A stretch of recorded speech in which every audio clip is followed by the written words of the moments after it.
Good morning, everyone. Glory be to God that we're here another day. Um, I just was reading James, and I wanted to give like a quick word about taming our tongue and watching what we say, what we speak, because it can either be a blessing or a curse. So this is from James chapter 3, starting at verse 5. Even so, the tongue is a little member and boasteth great things. Behold, how great a matter a little fire kindleth. And the tongue is a fire, a world of iniquity. So is the tongue among our members, that it defileth the whole body, and setteth on fire the course of nature, and it is set on fire of hell. And I'll stop there to kind of explain verse 5 and verse 6. So we have many parts of our body, many parts that make up our body. So we have our head, our brain, our heart, our legs, our arms. We have so many parts of our that make up our body. But the tongue, what we speak out of our mouth, really sets the course of our lives. We have the power to choose what we speak. We have the power to choose good, and we have the power to choose evil. We have the power to speak good, and then we have the power to speak evil.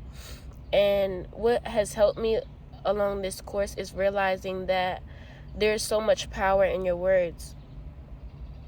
So regardless, if you're not mindful of what you're speaking, you could unintentionally be cursing your life. So I would say things like, oh man, I'm weak. Like it's kind of like a slang in the DMV, like I'm weak, which means like you're laughing. But I would say that all the time, like I'm weak, man, I'm weak. And the more you're saying that, do you not realize that you're saying you're weak? That you're like speaking that over your life, basically. That's just one example. And just how it says that it defileth the whole body and setteth on fire the course of nature, and it is set on fire of hell. So the more that we tend to speak this negativity and the evil over our lives, it is the course for our destruction. It really is. And so verse 7, for every kind of beast, and of birds, and of serpents, and of things in the sea is tame, and hath been tamed of mankind, but the tongue can no man tame. It is an unruly evil, full of deadly poison. And we do have the power to tame our tongue, but it is not in our own strength. We really have to give it to God. We have to give all of our everything, all of our worries, our anxieties, the things that we're struggling with. We have to give it to God, because if we look to our own strength, we will always fail.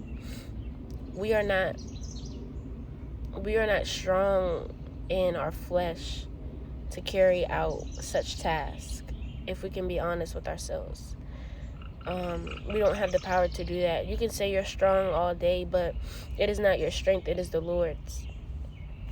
And verse 9, therewith blessed we God, even the Father, and therewith cursed we men, which are made after the similitude of God.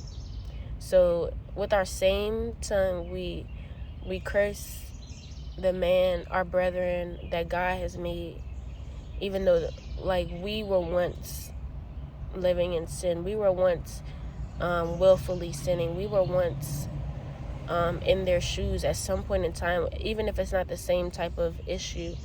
We were once there. Out of this, verse 10, out of the same mouth proceeded blessing and cursing. My brethren, these things ought not so to be. So, like I was saying before, we have the power to either bless our lives or curse our lives. And this is really real. It is. Like, you don't realize you have so much power in what you say, no matter if you think it's a small thing, like I am blessed. If you keep prophesying that over your life, you will be blessed. If you say, dang, this always happens, I'm always failing, you're going to be always failing. You think it's like no power in that, but it really is. Like, the more what you speak over your life is what you will be. So I want to end that there. God is good. We have to be mindful of what we speak to others, to ourselves, and over our lives. To God be the glory. He is so good and faithful. Have a blessed day.